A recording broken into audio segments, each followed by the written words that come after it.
오늘 하나님의 편지라는 이 제목으로 하나님께서 말씀을 주실 때에 여러분 이 편지를 다 여러분의 편지로 믿음으로 받으시길 축복합니다.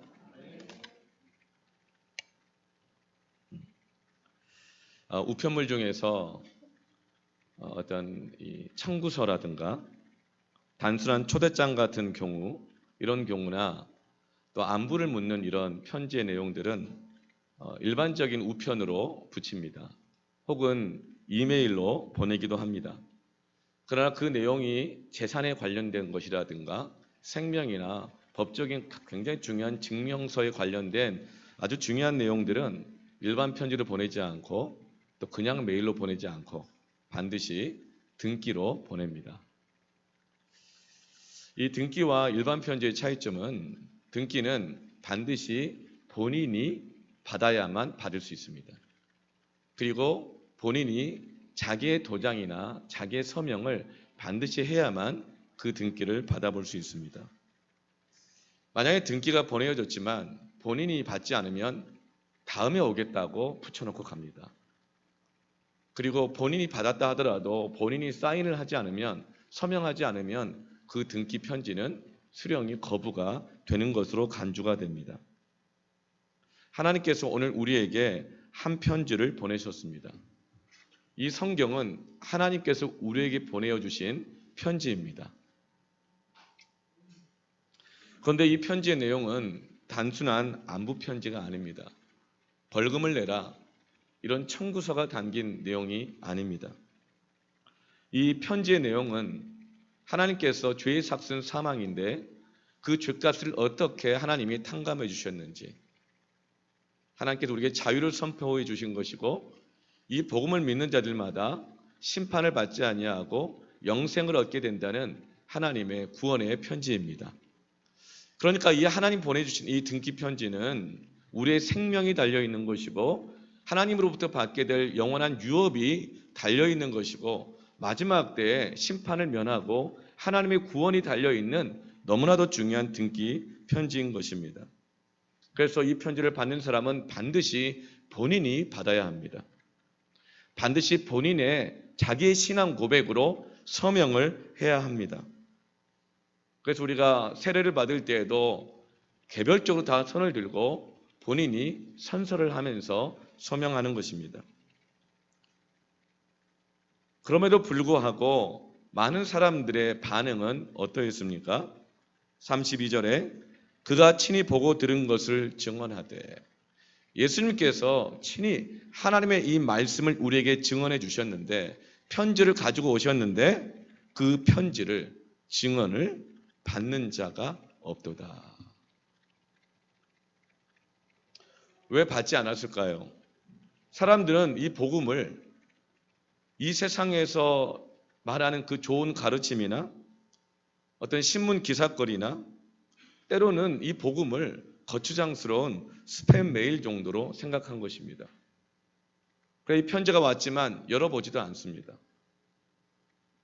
매달 큰숨 맑은 셈이 나오는데 받지 않습니다. 열지 않습니다. 성경이 있지만 열어보지 않습니다. 때로는 그것을 거추장스럽게 여기기도 합니다. 왜냐하면 이 편지를 자신들의 운명을 결정하는 말씀으로 여기지 않고 있기 때문에 그렇습니다. 자신의 운명을 결정하는 더 중요한 것들이 많이 있다라고 생각하기 때문에 그렇습니다. 그래서 그런 등기 편지는 반드시 열어봅니다. 그러나 하나님의 말씀은 내 인생을 결정하고 나라를 결정하고 내 가정을 결정하는 중대한 말씀으로 받고 있지 않은 것입니다.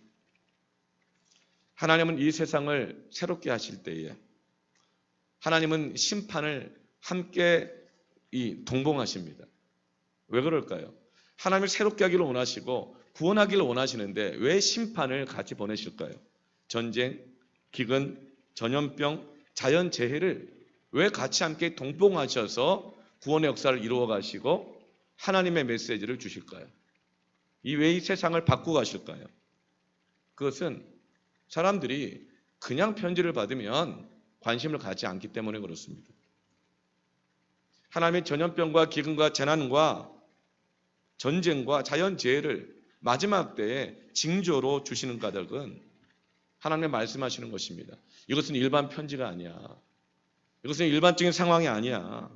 사이렌을 울리시고 심판의 경고의 나팔을 부시면서 시대의 조난기마다 수많은 천사들을, 선지자들을 등기 배달부 삼아서 땅끝까지, 세계 끝까지 보내셔서 그 백성들에게 알리시면서 환난 날에 구원을 주시기를 원하십니다. 홍수 심판 전에는 노아를 등기 배달부 삼아서 하나님의 심판과 구원의 메시지를 주셨습니다. 그러나 불행하게도 그 등기 우편을 자기가 서명하고 받은 사람은 노아의 가족 외에는 없었습니다. 하나님은 이스라엘 백성들이 불순종하다가 애굽으로 종살이하게 되었습니다. 그러나 하나님께서는 모세라는 등기 배달부를 통해서 10가지 재앙을 베푸시면서 사이렌을 울리시고 나팔을 부시면서 그 백성들에게, 그리고 애굽에서 종살이하고 있는 수많은 이방 족속들과 심지어는 애굽 사람들에게조차도 유월절이라고 하는 복음의 편지를 보내셨습니다. 그 유월절 밤에 그 구원의 심판의 이 편지를 받아들고 서명하며 순종했던 사람들은 이스라엘 백성이든지 애굽 사람이든지 다른 이방 노예 족속들이든지 다 구원을 받았습니다. 그러나 안타깝게도 그 편지에 이스라엘 백성이라 하더라도 자기가 서명하고 받지 않은 사람들은 유월절 밤에 구원을 받지 못하고 출애굽의 은혜를 누리지 못하게 되었습니다. 사사시대에는 이방 나라들이 전쟁으로 침략할 때마다 하나님께서는 경종을 울리시면서 12명의 사사들을 등기 배달부 삼아 하나님을 경외하고 하나님의 말씀대로 순종해야지 너희가 심판을 면하게 되어지고 구원을 얻게 된다는 소식을 전하셨습니다. 그러나 하나님의 그 구원의 메시지에 대해서, 심판의 메시지에 대해서 자기 욕심으로, 때로는 두려워서 그 받지 않았던 사람들은 그 심판의 날을 면하지 못하고 하나님의 구원의 은혜를 받지 못했습니다. 이스라엘이 또 우상 숭배하다가 결국은 남유다와 북이스라엘로 분열되고 말았습니다. 나라가 두 개로 갈라졌습니다. 하나님은 그것을 통하여서 하나님의 심판과 구원의 메시지를 주기를 원하셨습니다. 바벨론의 포로로 잡혀가고 아수르의 나라가 또 망하고 또 포로로 잡혀가고, 그때 하나님은 이사야와 예레미야와 아모스와 같은 선지자들을 통하여서 등기 우편을 계속 보내셨습니다. 그러나 대부분의 사람들이 그 편지를 자기의 것으로 받지 않았습니다. 지금 하나님은 세례 요한을 통하여서 이 요한복음에서 이 하나님의 등기 편지를 보내었지만 여전히 사람들이 받지 않았다고 말했습니다. 그래서 하나님은 어떻게 하십니까? 히브리서 1장 1절과 2절 말씀입니다. 다 같이 한번 읽어볼까요? 히브리서 1장 1절과 2절 함께 읽어보겠습니다. 네. 제가 읽을게요, 여러분. 옛적의 선지자들로 여러 부분과 여러 모양으로 우리 조상들에게 말씀하신 하나님이 이 모든 날 마지막에 아들로 우리에게 말씀하셨으니, 하나님이 아무리 사이렌을 울리시고 심판을 보내시고 경종을 울리시고 선지자들을 통해서 하나님의 이 편지를 보내어 주셨지만 대부분의 사람들이 거절했다는 거예요. 그래서 포로로 잡혀가고 고난을 겪고 사망을 당하고 구원을 얻지 못했다는 것입니다. 그래서 이제는 어떻게 해요? 이 모든 날 마지막에는 직접 그 아들을 보내셨습니다. 지금은 우리가 받은 이 편지는 직접 그 아들을 통해서 예수 그리스도의 십자가의 죽으심과 부활을 통해서 예수님이 등기 배달부가 되어서 전달해 주신 마지막 편지를 받은 것입니다. 마지막 날에 아들로 우리에게 말씀하셨다고 하는 것은 이것이 마지막이라는 것입니다. 이것이 마지막 편지요, 마지막 기회라는 것입니다. 이제 이 편지를 받은 우리는 어떻게 해야 하겠습니까? 이것은 등기우편입니다. 어떻게 해야겠습니까? 내가 받아야 합니다. 내가 받을 뿐만 아니라 나의 인감 도장을 찍고 나의 서명을 써서 내가 받아야 합니다. 여러분, 이 도장을 찍는다는 것, 이건 뭘까요? 33절 말씀 보면 그의 증언을 받는 자는 하나님의 참되시다는 것을 인쳤느니라. 하나님의 말씀을 받는 사람은 어떻게 된다 그래요? 인쳐야 된다 그러는 거예요. 도장을 찍는 것입니다. 도장을 찍는다는 것이 뭘까요? 어떤 도장일까요? 33절에 그의 증언을 받는 자는 하나님이 참되시다는 것을 도장을 찍었느니라. 이 도장은 내용은 뭡니까? 하나님이 참되시다는 것입니다. 하나님이 참되시다는 것입니다. 세상이 틀리고 하나님이 맞다는 것입니다. 세상의 소리가 틀리고 하나님의 말씀이 옳다는 것입니다. 이것을 한마디로 말하면 아멘입니다. 아멘은 하나님이 옳으십니다. 나는 하나님의 말씀에 전적으로 동의합니다. 나는 세상을 부인하고 하나님께 동의합니다. 하나님의 뜻대로 되기를 원합니다. 이 세상은 하나님의 말씀대로 됩니다. 이 세상은 사람들의 말로 되는 것이 아니라, 전문가들의 말로 되는 것이 아니라, 지혜 있는 자의 말대로 되는 것이 아니라 하나님의 말씀대로 되는 것입니다. 이것이 바로 아멘입니다. 하나님이 참되시다는 것을 도장 찍는 것입니다. 이것이 바로 신앙 고백입니다. 마지막 때에 하나님의 편지는 신앙 고백으로 받는 것입니다. 마지막의 기회는 신앙 고백으로 취하는 것입니다. 마지막 때의 이 고난은 신앙 고백으로 견디고 이기는 것입니다. 요한계시록 22장 20절에 이것을 증언하시니가 이르시되 내가 진실로 속히 오리라 하시거늘 아멘. 주 예수여 오시옵소서. 종말의 때에 우리의 신앙 고백은 뭡니까? 아멘. 주 예수여 오시옵소서입니다. 이게 무슨 뜻이에요? 아멘. 세상은 틀렸습니다. 세상은 안 됩니다. 오직 하나님만이 옳으십니다. 하나님 없으면 안 됩니다. 그러니까 주 예수여 어서 오시옵소서. 이것이 마지막 때 있어야 될 우리의 신앙 고백입니다. 우리는 하나님의 말씀이 아니었으면 우리는 영원히 세상이 옳은 줄 알고 살아갔을 것입니다. 세상에서 잘 사는 것이 옳은 것인 줄 알았을 것입니다. 세상에서 인정받는 것이 옳은 것인 줄로 알았을 것입니다. 그러면 잘 살고 있는 것으로 우리는 알았을 것입니다. 그러나 하나님이 옳으십니다. 사람들은 이렇게 말합니다. 사람들이 약간씩은 문제가 있는 건 있다. 그래도 노력하는 사람들이 있는 한 여전히 세상은 살만하고 아름답다고 말합니다. 그래서 사람들이 조금 더 노력한다면, 노력하는 사람들이 더 많아진다면 세상은 아름다워질 것이고 살만한 곳이 될 것이라고 말합니다. 여러분, 이것은 부분적으로 맞는 말이지만 진리는 아닙니다. 사람들의 노력이, 의로움이, 여러 가지 제도들이, 좋은 이런 제도나 이 철학이나 가르침들이 비교적 세상을 더 낫게 만듭니다. 악화되는 것을 막기는 합니다. 그러나 그것이 진리는 아닙니다. 어느 시대에도 결코 어떤 제도나 어떤 철학이나 기술이 이 세상을 완벽하게 하지 못했습니다. 모든 문제를 해결하지 못했고, 하나의 기술은 또 하나의 문제를 만들어냈고, 또 하나의 철학이나 또 하나의 제도들은 또 하나의 문제들을 계속 만들어내었습니다. 그래서 헤겔 같은 사람은 정과 반이 합쳐져 가지고 늘 이 갈등과 투쟁을 통해서 세상이 좀 더 나아지고 있다라고 말을 합니다. 그러나 정말 그것이 세상을 더 나아지게 하고 있습니까? 이것은 진리가 아닙니다.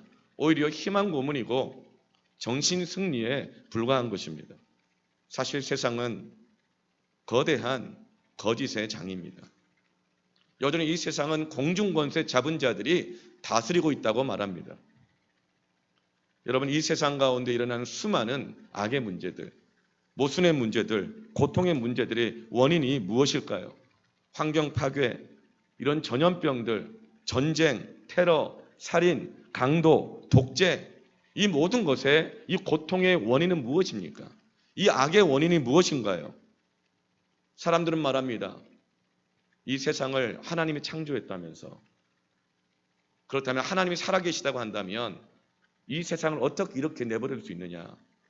그러므로 이 세상의 모든 악과 고통의 책임도 이 세상을 만든 하나님 책임이다. 이렇게 말합니다. 여러분, 그러나 악은 하나님이 만드신 것이 아닙니다. 전쟁도 하나님이 만드신 것이 아닙니다. 전염병도 하나님이 만드신 심판이 아닙니다. 여러분, 어둠도 하나님이 만드신 것이 아닙니다. 하나님은 선한 것만 창조하셨습니다. 창세기 1장에 첫날부터 여섯째 날까지 매일마다 천진만물을 만드실 때마다 보시기에 좋았더라. 선하다고 말했습니다. 그리고 6일째 사람을 만드시고 난 다음에, 부부를 만드시고 난 다음에, 가정을 만드시고 난 다음에 보시기에 심히 좋았더라 말했습니다. 하나님은 부부싸움을 만들지 않으셨습니다. 하나님은 이혼을 만들지 않으셨습니다. 하나님은 불륜을 만들지 않으셨습니다. 하나님은 나라와 나라의 전쟁을 만들지 않으셨습니다. 하나님은 약육 강식의 세계를 만들지 않으셨습니다. 하나님은 어둠도 만들지 않으셨습니다. 하나님이 만드신 모든 것은 선한 것입니다. 하나님은 단지 빛을 창조하셨습니다. 창세기 1장에 빛이 있으라 하시니 빛이 있었습니다. 그래서 창세기 1장 4절 보면 빛이 하나님 보시기에 어땠다 그랬죠? 좋았더라. 하나님이 이 빛과 어둠을 나누셨습니다. 이때 어둠이 등장합니다. 어둠은 창조된 것이 아니라 빛이 창조되었을 때 빛이 없는 것 가운데 있는 상태인 것입니다. 그러나 아무리 어두운 곳이라 하더라도 빛이 임하게 되면 그 어둠은 실체가 아니기 때문에, 창조된 것이 아니기 때문에 어둠은 없는 것입니다. 여러분, 어둠은 무엇입니까? 빛이 없는 상태입니다. 악은 무엇입니까? 하나님이 없는 상태입니다. 하나님을 거부하는 상태입니다. 그러나 세상은 하나님을 거부하면서 이 모든 전쟁과 고통과 악의 원인들, 이것을 하나님이 책임인 것처럼, 하나님 만드신 것처럼 오늘날도 마귀는 거짓으로 이 세상을 속이고 있는 것입니다. 로마서 1장 28절에 그러나 또한 그들이 마음에 하나님 두기를 싫어하며, 마음에 하나님을 두지 않은 거예요. 싫어서 하나님을 없게 한 거예요. 그러자 하나님께서 그들을 그 상실한 마음대로 내버려 두사 합당하지 못한 일을 하게 하신 거예요. 그래서 29절부터 쭉 나오는 게 뭐예요? 살인, 강팍, 전쟁, 죽음, 고통, 수많은 고통과 악의 문제들이 나온 것입니다. 여러분, 악은, 고통은 하나님이 만들어서 우리에게 주신 것이 아니라 우리가 하나님을 거부했을 때에, 하나님이 없을 때에 나타나는 현상인 것입니다.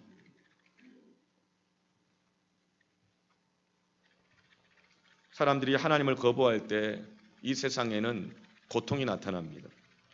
그리고 심판의 상태에 놓이게 되는 것입니다. 그럼에도 불구하고 사람들은 자기들의 욕심으로 만든 이 고통의 책임을, 자기들의 욕심으로 만든 전쟁, 전염병, 타락, 불륜, 이혼, 깨어짐, 전쟁, 싸움, 사기, 도적질, 이 모든 고통의 책임을 서로에게 전가합니다. 아담이 선악과를 따먹었을 때에 하나님이 찾아오셔서 왜 이러냐고 물어보시니까 아담이 뭐라고 말합니까? 당신이 만들어서 준 이 여자가 그렇게 하겠다는 거예요. 피상적으로는 그 아내 탓을 하는 것 같지만 근본적으로는 하나님 탓을 하고 있는 것이죠. 사실은 자기의 욕심으로 그것을 취했음에도 불구하고, 여러분, 이 시대의 전염병의 원인이 뭡니까? 전쟁의 원인이 뭐예요? 살인하고 강도하고 관계가 깨어지는 그 원인은 무엇입니까? 자기 욕심입니다. 그럼에도 불구하고 사람들은 남의 탓을 합니다. 책임을 전가합니다. 서로 비난하고 싸웁니다. 이 사회의 경제적 불평등의 원인을 서로 네 탓이다라고 정당끼리 서로 싸웁니다. 죄인이 죄인을 재판하고 흠투성이인 인간이 법을 만들고 매뉴얼을 만들어서 이 사회를 아름답게 하겠다고 이상사회를 이루겠다고 하는 것이 지금까지 역사적으로 나타났던 모든 수많은 정치 제도들, 법 제도들, 경제 제도들, 교육 제도들인 것입니다. UN, WTO, 올림픽, 국제사법재판소, 자유시장 경제체제, 민주주의, 사회주의, 심지어 공산주의조차도 모두가 다 인간의 탐욕을 어떻게 한번 막아보겠는가 하면서 노동자들은 부르주아들 탓을 하고 또 자본주의에서는 노동자들 탓을 하고 그런데 결국 이 수많은 제도들이 만들어낸 것이 무엇입니까?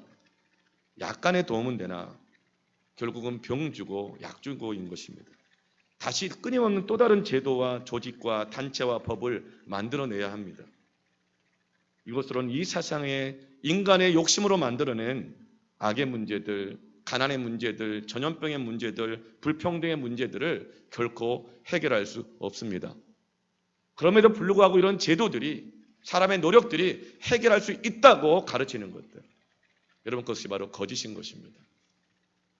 이 세상의 소리가 여러분 부분적으로 옳은 것일 수 있지만 옳은 것이 아닙니다.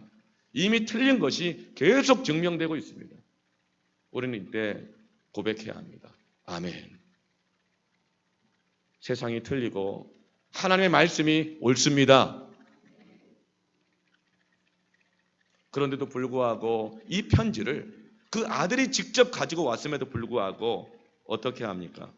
사람들은 32절에 친히 보고 들은 것을 증언하되 그의 증언을 받는 자가 없도다. 31절에 보면 땅에서 난 이는 땅에 속한 것을 말하는데 사람들이 땅에 속한 것은 받아들이면서도 하나님의 아들이 직접 오셔서 전하는 것은 받지 않는다는 거예요. 이 세상의 소리, 이 세상의 가치들은 옳다, 옳다, 그렇구나, 유익하구나 하고 다 받는데 하나님의 아들이 직접 들고 오신 이 편지는 받지 않는 시대라는 것입니다.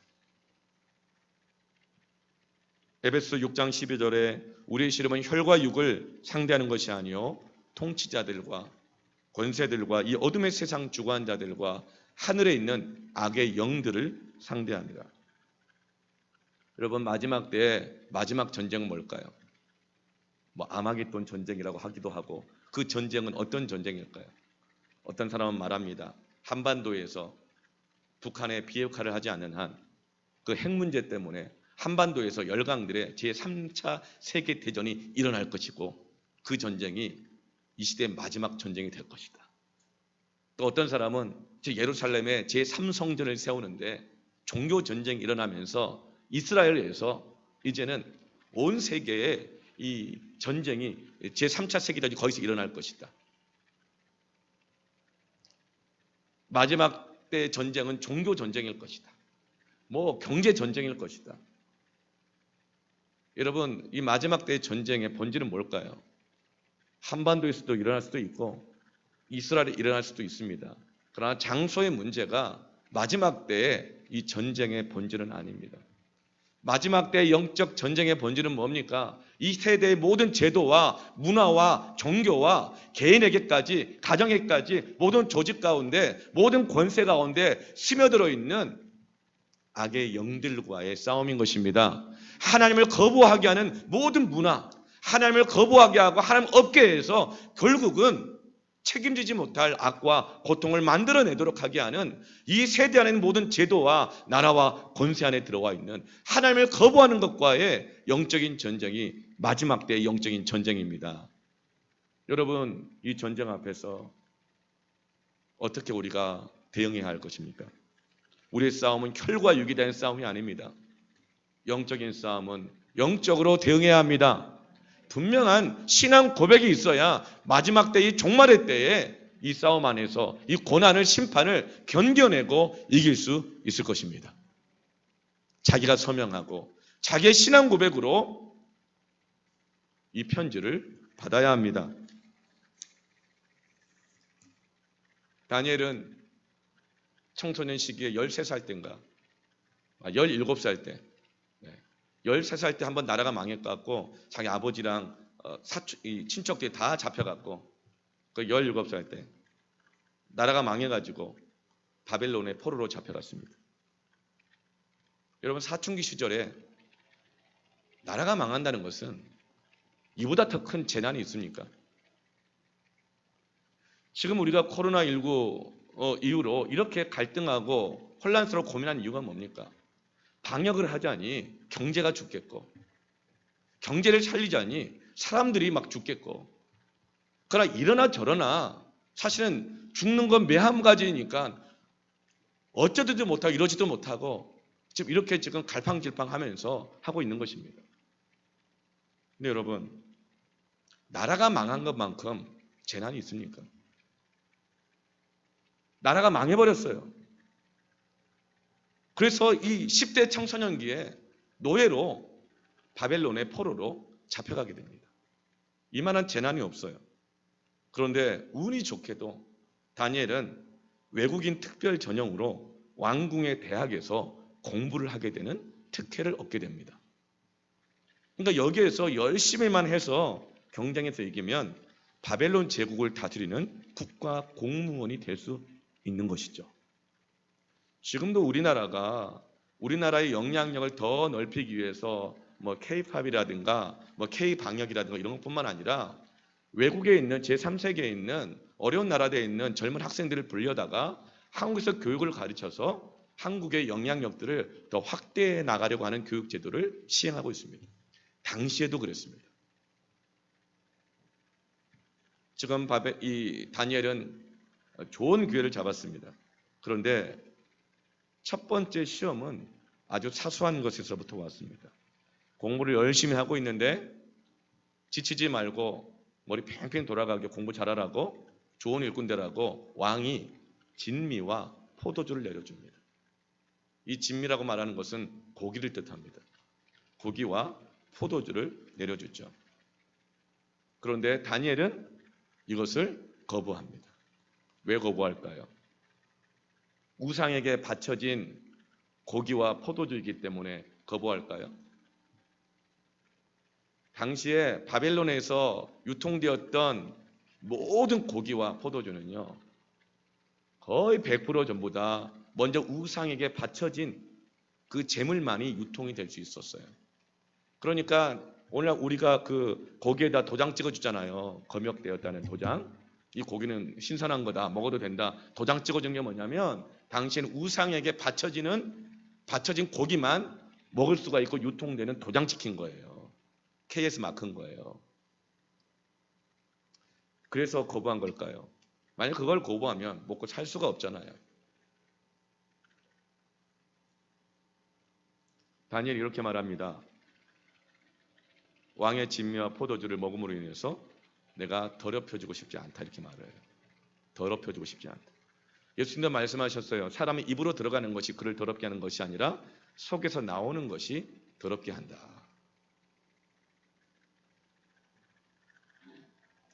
다니엘은 그렇지 않아도 자기는 특혜를 입어서 바벨론 왕궁 대학에서 특별 전형으로 공부를 하고 있는데 왕의 진미와 포도주가 특혜로 내려진 거예요. 아, 이 맛이구나. 이 특혜란 게 너무나 좋구나. 그러면서 바벨론의 특혜의 맛을 들여가지고 내가 이것 때문에 바벨론화되고 신앙 잃어버리고 내 신앙이 변질되고 더럽혀질 것에 대한 두려움이 생긴 거예요. 한번 이 맛을 보면 난 바벨론 사람처럼 되고 싶고 신앙을 버리고라도 바벨론에서 성공하고 싶은 그 마음으로 더럽혀질까 봐 다니엘은 뜻을 정하여 왕의 포도주와 진미를 거절했다고 말합니다. 여러분 이것이 뭘까요? 바로 신앙 고백입니다. 자기 신앙 고백입니다. 고난의 때, 시험의 때에 신앙 고백으로 승리해야 합니다. 신앙 고백은 뭡니까? 이런 거 안 먹어도 나는 성공할 수 있다.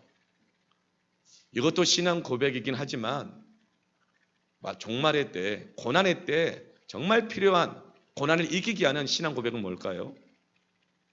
이런 것까지 먹어가면서 성공하지 않아도 된다. 이런 것까지 먹어가면서 성공하지 않아도 된다. 이것이 고난의 때를 이기는 신앙 고백입니다. 시험을 이긴 다니엘과 세 친구들은 바벨론 제국의 지방을 다스리는 공무원이 됩니다. 하나님이 왕의 진미와 포도주를 먹은 사람들보다 10배나 뛰어난 지식을 더 주셔가지고 하나님이 세우셨습니다. 그러나 또 다른 시험이죠. 오죠. 청소년기에 학생으로서 겪는 시험과 고난이 있지만 이제는 공무원이 되었어요. 국가라는 제도 안에 들어왔어요. 사회인으로서 겪는 시험을 겪게 됩니다. 고난이 있어요. 다니엘 3장 12절 말씀 보면 다니엘과 이 사드락 메삭 아벳느고 이 세 친구들을 시기한 신하들이 모함을 하게 합니다. 어떤 모함을 하냐면 법을 만들어 버려요. 다니엘과 세 친구들은 하나님 외에는 예배하지 않고 절하지 않는 것을 알았던 거예요. 그래서 이제 그 직장에서 공무원 사회 속에서 하나의 법을 만들어요. 이 세상은 왕이 다스리는데 왕이 다스린다는 것을 인정하는 것, 그 충성심을 시험해야 된다. 공무원들 인사청문회 하잖아요.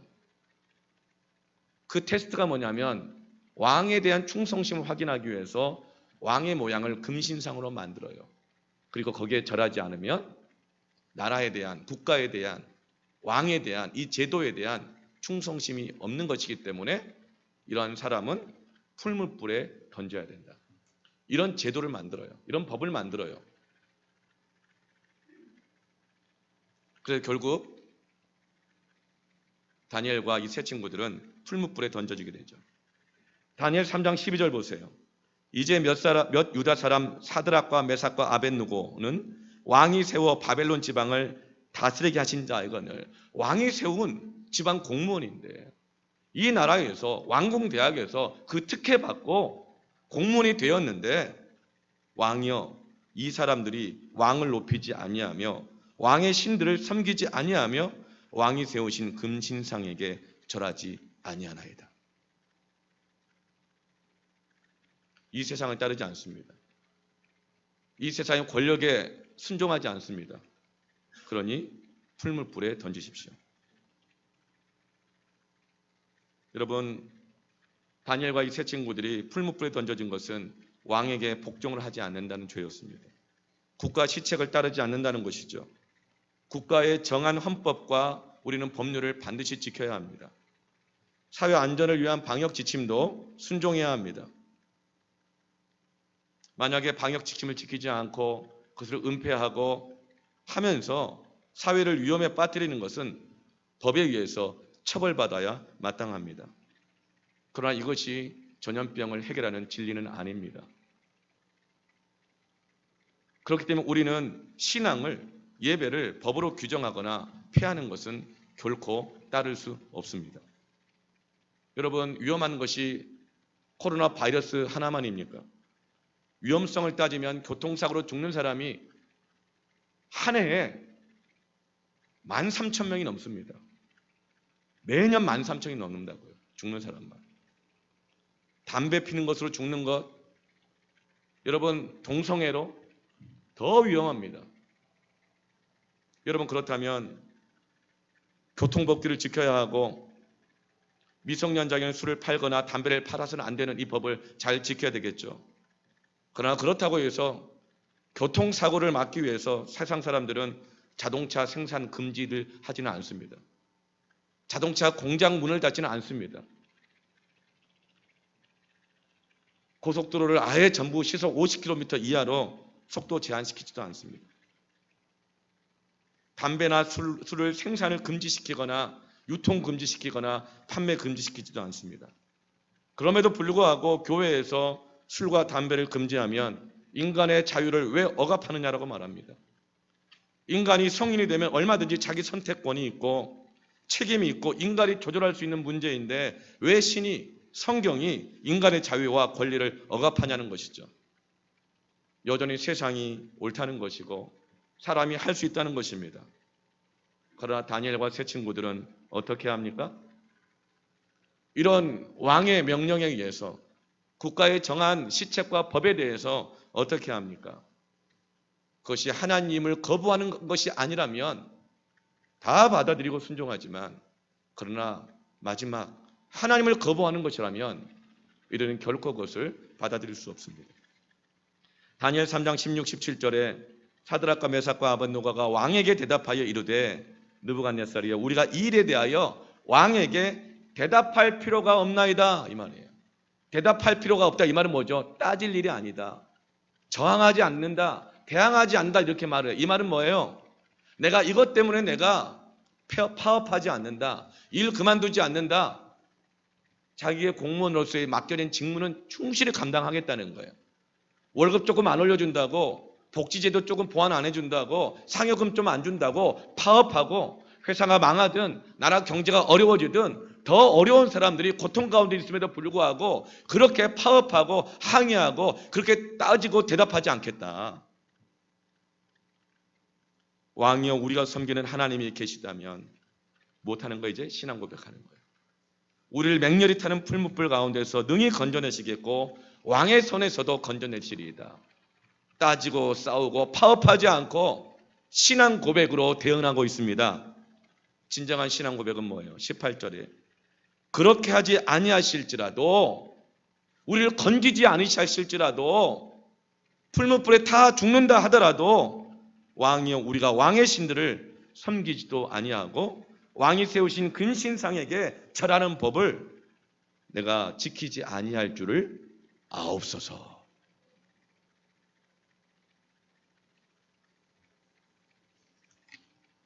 대답하지 않습니다. 항의하지 않습니다. 파업하지 않습니다. 혈과 육으로 싸우지 않습니다. 뭘 합니까? 신앙 고백합니다. 나는 내가 맡겨진 일을 다 하겠습니다.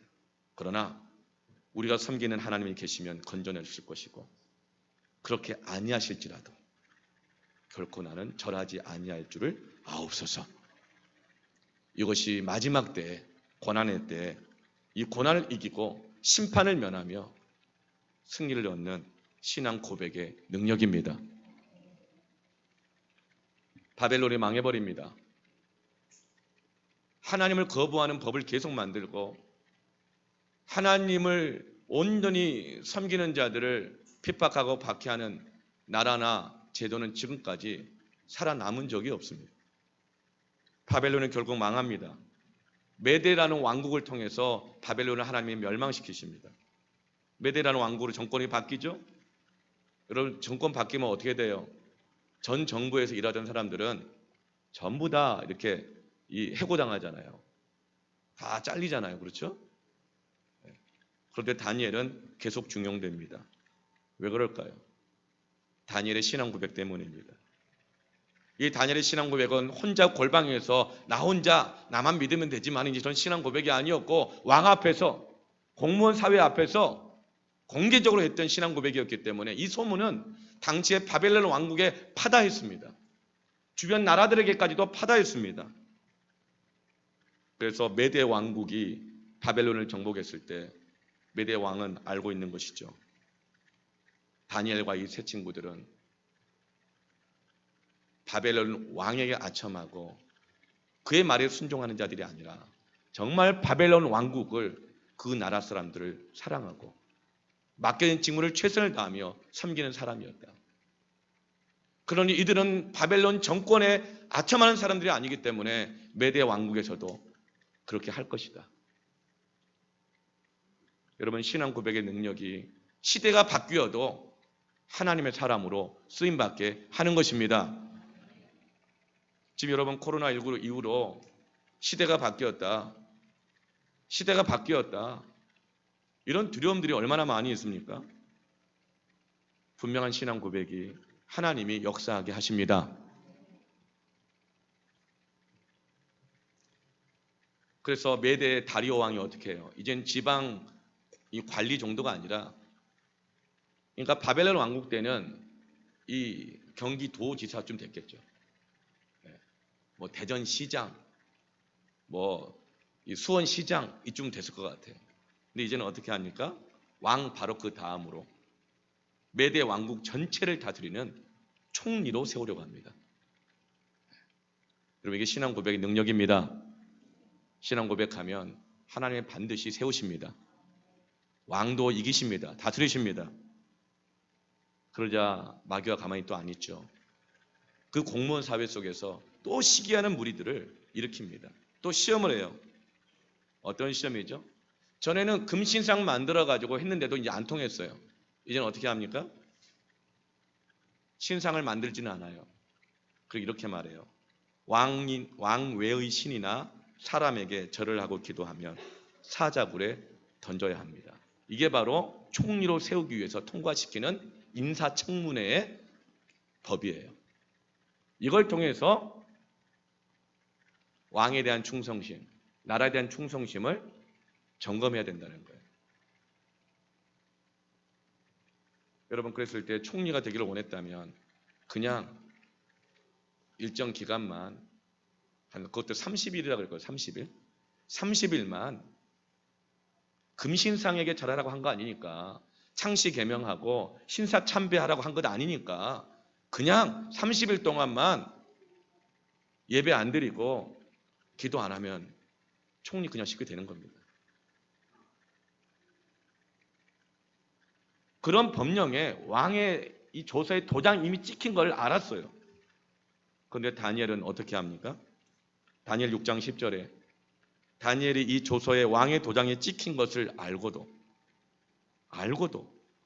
자기 집에 돌아가서는 윗방에 올라가 예루살렘을 향한 창문을 열고 공개적으로 전에 하던 대로 하루에 3번씩 무릎을 꿇고 기도하며 그의 하나님께 감사하였더라. 예배하였더라. 신앙 고백입니다. 그리고 결국 사자굴에 던져집니다. 총리 인사청문회 통과 못한 거예요. 예배드리다가. 여러분, 이 예배는 꼭 현장 예배만을 말하는 것은 아닌 것은 아시죠?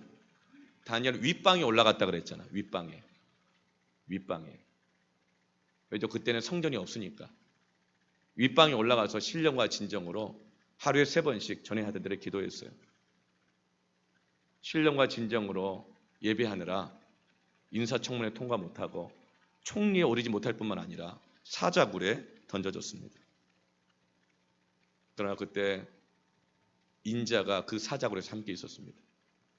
그 인자가 누구예요? 구약 때 하나님 아들 예수 그리스도가 현현하셔서 그 사자굴에서 사자의 입을 막으시고 사자를 다스리시면서 그 인자가 다니엘과 세 친구들을 보호하신 것입니다. 그리고 다니엘을 모함하던 대적들이 결국은 그들의 거짓이 드러나면서 다리오 왕이 오히려 그 모함하던 대적들을 사자굴에 던져서 죽임을 당하게 하고 다니엘의 무고함은 풀리게 됩니다. 그러나 이것이 무고함이 그냥 억울한 것이 풀린 정도가 아니에요. 생명이 살리게 되는 것으로 끝나는 것이 아니에요. 다니엘 6장 26절에서 28절 보면 내가 이제 조서를 내리노라. 다리오 왕이 조서를 내려요. 이 말은 뭐죠? 법을 바꾼 거예요. 신앙 고백이 법을 바꿉니다. 신앙 고백이 그 법을 만들었던 왕의 마음을 바꾸는 것입니다. 제도는 이렇게 바뀌는 것입니다. 어떤 조서를 내려요? 내 나라 관할 아래에 있는 사람들은 다 다니엘의 하나님 앞에서 떨며 두려워할지니. 누구 앞에서 떨며 두려워하라고요? 내 앞에서가 아니고 다니엘 앞에서가 아니고 다니엘의 하나님 앞에서 떨며 두려워할지니. 그는 살아계시는 하나님이시오.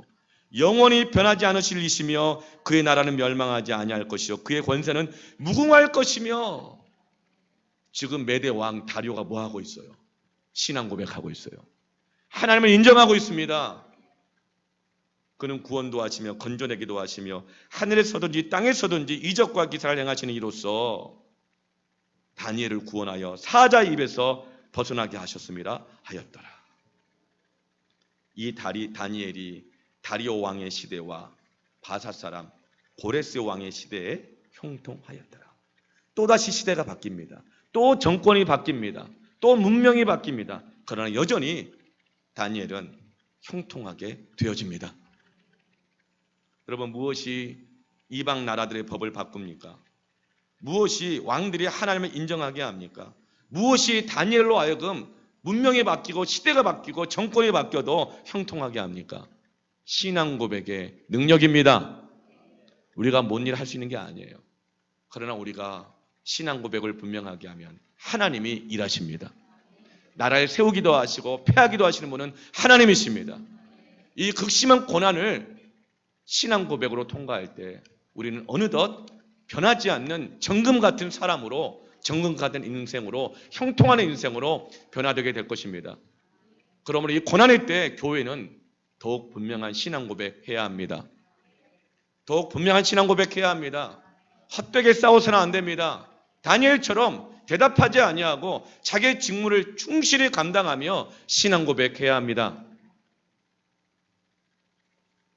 그럴 때 35절 말씀처럼 아버지께서 아들을 사랑하사 만물을 다 그의 손에 주셨으니, 자기 신앙으로 서명한 자들, 고백하는 사람들은 하나님의 아들을 손 안에 들어가 있는 사람들입니다. 하나님이 신앙 고백하는 자들을 지켜주십니다. 끝까지 빼앗기지 않게 하십니다. 보존하여 주십니다. 그 손으로 붙들어 주십니다. 세워주십니다.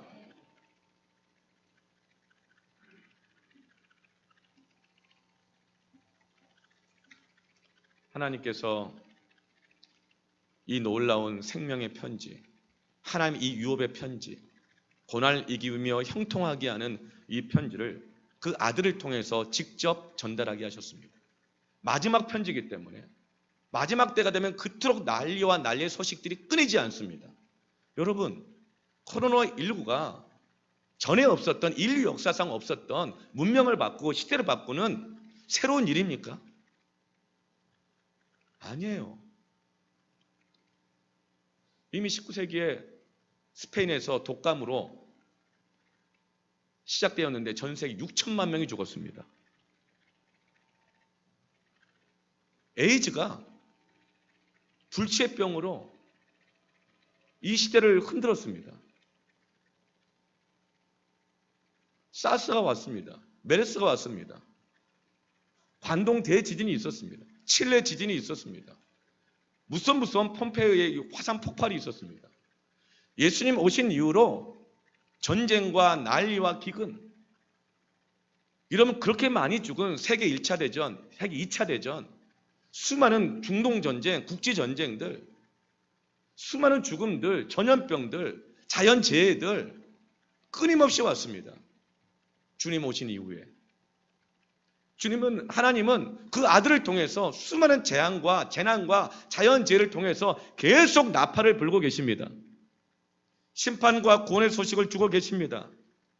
그런데 하나님께서 그 아들에게 그 말씀을 전하게 하시면서 먼저 하신 일이 있는데, 그것은 바로 34절에 하나님이 보내신 이는 하나님의 말씀을 하나니 이는 하나님이 성령을 한량없이 주십니다. 말씀을 전달하게 하실 때 하나님은 그 아들에게 성령을 한량없이 부어 주셨습니다. 그래서 우리 주님께서는 다시 그리스도의 편지로 이 세상 가운데 이 편지를 전달해야 될 우리들에게도 성령을 부어 주십니다. 사도행전 19장 2절에 이르되 너희가 믿을 때에, 말씀을 듣고 믿을 때에 성령을 받았느냐. 너희가 이 마지막 편지를 받아들고 자기 신앙 고백으로 믿고 인을 치고 도장을 찍고 고백할 때에 성령을 부어주시는 것입니다. 성령은 누구에게 부어줍니까? 누가 성령 충만합니까? 고난에도 마지막 때에도 자기 신앙 고백을 분명히 하는 사람들에게 성령이 부어집니다. 성령이 부어지면 그 성령의 사람을 통하여 그 사람의 속이 완전히 바뀌고 그 사람이 가는 곳 가운데 그 말씀이 들어가게 되어지고 가정이 변화가 되게 되어지고 나라가 변화가 되어지고 역사가 바뀌게 되어지는 하나님의 구원의 역사가 이루어지는 것입니다. 우리에게 지금 고난의 때 가장 중요한 것은 신앙의 고백이요, 성령을 받는 것입니다. 성령을 충만히 받는 것입니다. 성령은 모든 것을 고치고 바꾸게 하십니다. 성령을 받으면 육체의 질병도 낫습니다. 성령이 흘러가게 되면 어때요? 생수의 강이 보좌로부터 흘러나와서 굽이 가니까 그 생수의 강이 닿는 곳곳마다 산천초목이 다 살아나게 되어지고 그 성령의 강물이 흘러 들어가자 죽은 바다가 다 살아나게 되는 것입니다. 경제가 살게 되는 것입니다. 몸이 다시 살게 되는 것입니다. 여러분, K방역은 너무나도 훌륭합니다. 마스크도 껴야 합니다. 손도 씻어야 합니다. 사회적 거리두기, 생활 속 거리두기 해야 합니다. 불특정 다수가 있는 곳은 우리 욕심이 좀 있음에도 불구하고 가지 말아야 합니다. 그러나 그것이 완전히 바이러스를 막아주지 못한다는 것은 이미 증명이 되었습니다. WTO도 질병관리본부도 말이 계속 바뀝니다. 조금씩 바뀝니다. 그러면서도 계속 옳다고 말합니다. 언제는 무증상으로 자들은 이 감염이 거의 안 된다 말을 했다가 이제는 무증상자도 감염이 된다 말을 하고 수없이 말이 바뀝니다. 그러나 계속 옳다고 말합니다. 여러분, 우리가 마스크 끼고 하나님이 우리에게 주시는 이 보편적인 은혜인 정부와 의로운 정부와 그리고 제도에 대해서 우리가 대답하지 않고 순종해가면서 여러분 최선을 다해야 합니다. 그러나 이것이 답이 아니라는 것입니다. 이것이 옳은 것이 아니라는 것입니다. 여러분, 우리 그리스도인들은 성령의 충만함을 받아야 됩니다. 신앙 고백해야 됩니다. 그래야 전염병을 일으켰던 우리의 욕심, 전쟁을 일으킨 우리의 욕심, 간음을 하고 음란을 하고 가정을 깨트리는 우리 안의 이 욕심들을 성령께서 바꾸어 주셔야 합니다. 그래서 마지막 때 이 고난의 때는 성령의 충만함을 날마다 받아야 합니다. 18세기 산업혁명 이후에 해적지라고 먹고 살았던 그 영국 나라가 갑자기 부가 엄청나게 쌓였습니다. 그러자 사회가 타락하고 변질될 위험이 굉장히 많았습니다. 그때 많은 사람들이 제도를 만들었습니다. 그러나 그때 하나님 하시는 뭡니까? 정말 영국을 살린 것은 제도나 국회의원들이 아니었습니다. 젠틀한 신사들이 아니었습니다. 사과 개짝 하나 놓고 기도하며 설교하던 존 웨슬리. 그래서 영국에서 일어나는 혁명은 무혈혁명으로 사회가 바뀌었습니다. 그러나 사과 개짝 하나 놓고 기도하며 신앙 고백하며 예배하던 웨슬리가 없었던 프랑스 혁명은 거의 비슷한 시기에 거의 같은 문제로 혁명이 일어났지만 서로 싸우고 죽이며 제도를 만들기 위해서 피가 낭자한 유혈혁명으로 그 사회가 뒤집어졌습니다. 19세기에 미국이 어떻게 변화됐습니까? 19세기 미국은 그 어마어마한 노예 무역을 통해서 그 어마어마한 땅을 자기들이 차지하고 농사 지어가면서 수많은 부를 차지했습니다. 서부 개척을 통해서 엄청난 부를 차지했습니다. 그러면서 미국 사회가 타락해 나갈 때, 혼란스러워져 갈 때 세상은 제도를 세웁니다. 선거를 합니다. 그러나 그때 하나님은 어떻게 하십니까? 초등학교도 나오지 못한 구두 수선공 무디에게 말씀을 주십니다. 믿음을 주십니다. 그리고 그가 골방에서 기도하게 하십니다. 무디에게 성령을 부어주십니다. 그 무디를 미국의 유수한 그 대학생들이 모인 헐몬산에서 수양회를 갖게 하며 무디가 말씀을 전합니다. 소식을 전합니다. 그러나 유명한 대학 학생들이었기 때문에 초등학교밖에 안 나온 무디의 설교를 무시했습니다. 많은 학생들이 무시했습니다. 그리고 그 수련회가 끝났습니다. 수련회가 끝나는데 비가 억수같이 옵니다. 그러자 5명의 소수의 대학생들이 집에 가지 못하고 건초더미 밑에 모였습니다. 모든 사람들이 무디를 통해 주신 그 마지막 편지를 거부하였을 때 놀랍게도 이 5명의 대학생들은 그 말씀을 믿음으로 받은 대학생들이었습니다. 그래서 건초더미 밑에서 비를 피하면서 수련회 때 받았던 말씀의 은혜를 함께 나누기 시작합니다. 그러면서 그 말씀이 땅끝까지 구원하라는 세계 선교의 하나님의 부르심으로 이 5명이 동의합니다. 그리고 그 건초더미 밑에서 땅끝까지의 영혼들을 구원하게 해달라고, 우리를 보내달라고, 우리를 사용해달라고 기도하기 시작하고, 그 건초더미 위에 소멸하지 아니하시는 성령의 불이 임합니다. 그리고 그 5명의 성령의 사람을 통하여 미국에서만 3만 명이 넘는 선교사들이 자원하여 헌신하게 되어지고, 그 중에 언더드와 아펜델러가 이 조선 땅까지 와서 가정을 헌신하고 목숨을 헌신하고 복음을 전하면서 미국이 살아나고 이 한국 땅이 이와 같은 제사장적인 나라로 세워지게 된 것을 여러분 믿습니다. 전쟁 중에도, 미국은 남북 전쟁 중에도 막사에서 흰 수건을 걸어놓고 기도하던 링컨 대통령이 있었습니다. 그가 노예 지도를 폐한 것입니다. 일제 치하에도 신앙 따라 독립운동했던 안중근, 김구, 수많은 믿음의 신앙 고백의 사람들, 서대문 8호 감방에서 차가운 감방 바닥에 무릎을 꿇고 기도했던 유관순의 신앙 고백, 6.25 전쟁 피난 중에도 학교만은 문을 닫아서는 안 된다.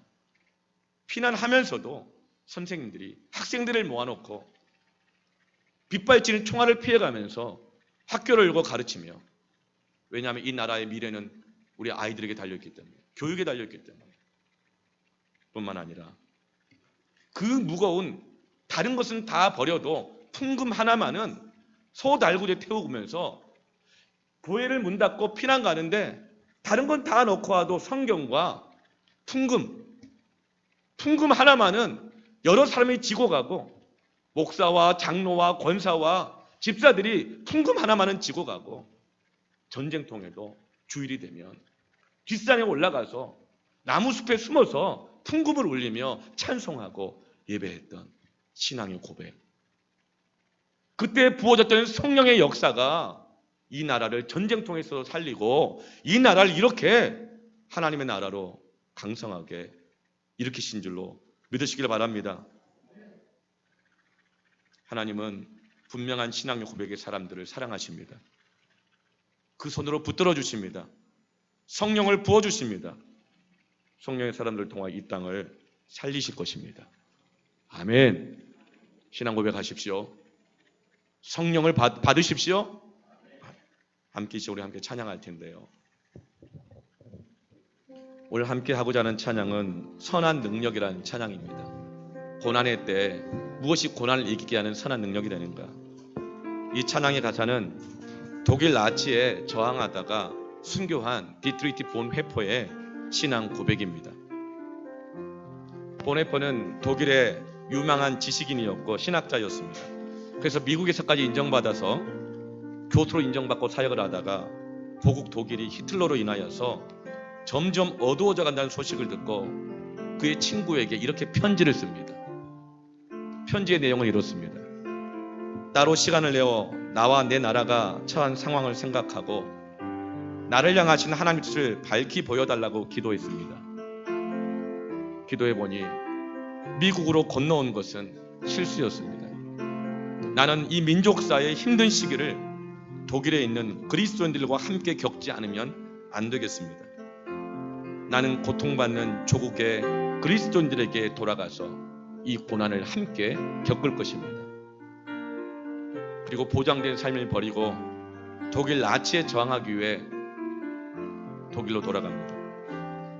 나치가 패망하기 3주 전에 히틀러 암살 음모에 가담했다는 죄로 39살의 나이에 교수대에서 생을 마감합니다.